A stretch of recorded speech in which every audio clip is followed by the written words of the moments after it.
Welcome back mga kaaldab. Ito po yung video mga kaaldab na kung saan nga po talagang mapapansin nyo ang pag-alis ni Congressman Arjo. Pagbigay ng cake, di po ba sabay hug, sabay alis mga kaaldab, na hindi nga po talaga maganda yung aura ng mukha. Ebidensya at resibo sa mga ayaw pong maniwala na ginagawa po talaga yan ni Congressman Arjo. Hindi po siya mahilig makihabilo sa mga kaibigan nila Maine Polkerson at Richard Polkerson. Sa mga ayaw pong maniwala, naglalabas ako ng ebidensya at resibo na bahala po kayo kung ano sa tingin po ninyo, kung sino po yung paniniwalaan po ninyo. Sabi ko nga po, dito po sa channel ni Mr. Destiny, kung ano lang po ang latest, kung ano lang po ang trending, yun lang naman po yung iba ihahatid ko sa inyo. Sa mga ayaw maniwala, nire-respeto ko po kayo at ginagalang.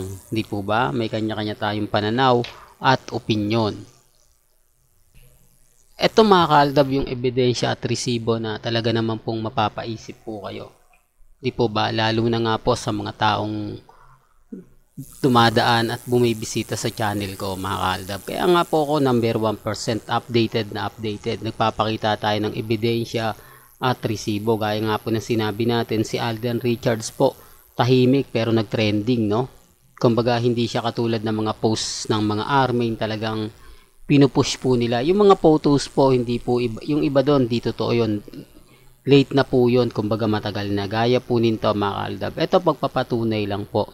Di po ba na pagdating sa mga bagay na ganyan, hindi nyo po masasabi na natutuwa si congressman. Di po ba? Kasi nagmamadali siya, yung tipong akala mo magbababad siya. Akala mo kumbaga makikipagsayawan siya, makikipagbanding siya. Hindi po. Hindi po ba? Sinasabi ko lang po yung para lang po sa kaalaman ninyo. Kasi maraming pong komento na sinisiraan daw po natin. Kumbaga, inaano daw natin, wala namang katotohanan. Kita nyo naman po, kayo na po bahala mag-react dyan. Kayo na po bahala magkomento. Hindi po ba? Ang sa akin lang naman po, naghahatid lang naman po tayo ng ebidensya at resibo. Gaya nga po ng sinasabi ko, hindi naman po tayo namimilit.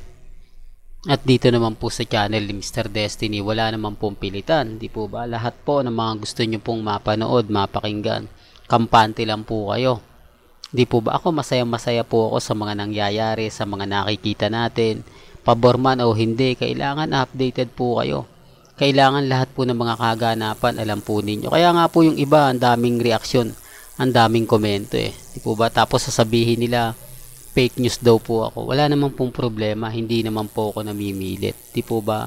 Gaya nga po ng pinapaliwanag ko, na tulad nito si Alden Richards, nag-post lang ang Sting, naging trending na. Di po ba? Yan ang hindi mo na kailangan pang ipalandakan, hindi mo na kailangan pang i-post para lang mag-click.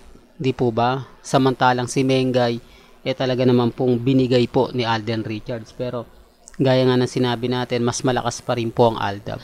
Yan ang ebidensya at resibo mga kaaldab na pagpapatunay nga po na tayo kampante lang. Di po ba? Masaya po tayo sa mga nababasa po natin, sa mga napapanood natin, nakikita. Kaya relax lang po kayo sa dami ng ebidensya na inilalabas po natin.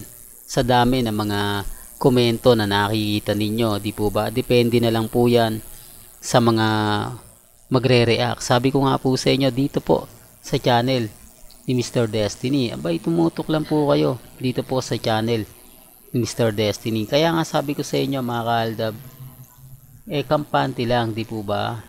Relax ka lang sa dami ng ebidensya at resibo po na magpapatunay na keso ganito, keso ganon, di po ba? Relax lang po kayo. Kaya nga po ako kalmado lang kampante. Sa ngayon, masaya po ako sa mga nababasa natin. Masaya po ako sa mga nakikita at napapanood po natin. Di po ba? Tapos sasabihin nila wala daw pong katotohanan. Yung mga sinasabi natin, wala daw katotohanan. Yung mga pinapaliwanag natin. Huwag po kayong maniniwala dyan. Ba?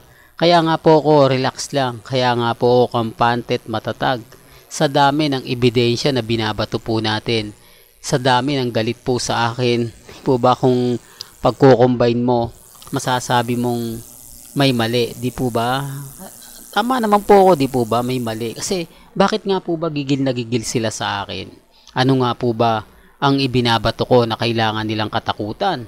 Kung alam naman po nila na ang mag-asawa nga po si Mengay at si Congressman. Di po ba? For the record lang po. Gaya nga po ng pinapaliwanag ko, lagi kong sinasabi, kampante lang po kayo. Di po ba? Kaya nga po ako hindi basta-basta nagpapa-apekto.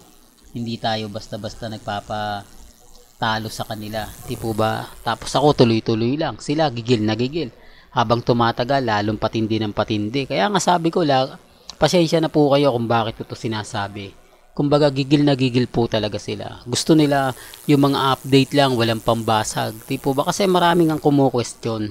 Marami talagang komento na, oo nga naman, paniniwalaan natin yung nakikita natin, hindi yung sinasabi lang. Wala ka namang nakitang maganda na nakakakilig sa relasyon ni Mengay at ni Congressman. Tama naman po ako, di po ba? Doon nga lang po sa Itbulaga, kung gugustuhin daw po na magpakilig ni Congressman Arjo, magagawa niya, di po ba? Kaya lang hindi wala naman po talagang pinakitang yung halik nga lang po medyo kino-question na Kita nyo yung mukha, parang hindi siya masaya sa ginawa niya, parang hindi siya kumbinsido sa mga sinasabi niya. Kaya nga sabi sa inyo, relax lang po kayo. Ibang iba to sa birthday celebration na pinakita niya. Nung maalala nyo po yung nagsuot siya ng Venus, yung diyosa ng kagandahan. Di po ba? Tapos yung mga kasama niya nakaputi na may tawag doon mga kaaldab Di po ba? Comment nyo na lang po kung ano nga po ba tawag doon. Ang dami sila noon, siguro lahat doon, karamihan mga kaibigan na daw po kasi yun ni Congressman Arjo matagal na. Di po ba? Mas yun ang gusto niyang party. Dito kasi iba po yung party. Halos karamihan nakaitim no? Ito yung party na talagang kala mo nagluluksa imbis na sa bagay mga kaaldab. Ito na talaga yung pinaka-latest kay Mengay. Ito na talaga yung pinaka-paborito niya na suot. Di po ba? Gaya nga ng sinasabi ko mga kaaldab, kampante lang po kayo. Maging matatag. Di po ba? Sa dami ng ebidensya at resibo na hinatid natin. Kayo na po bahala magkomento. Well, hanggang dito na lang po ang ating latest updates. Kaya kung gusto nyo pa po ng pinaka-latest at sariwang update, abay tumutok lang po kayo dito po sa channel ni Mr. Destiny para updated po kayo sa mga latest at sa mga bagong video po na ilalabas po natin maya-maya lang. Hanggang sa muli, salamat po sa panonood at pakikinig.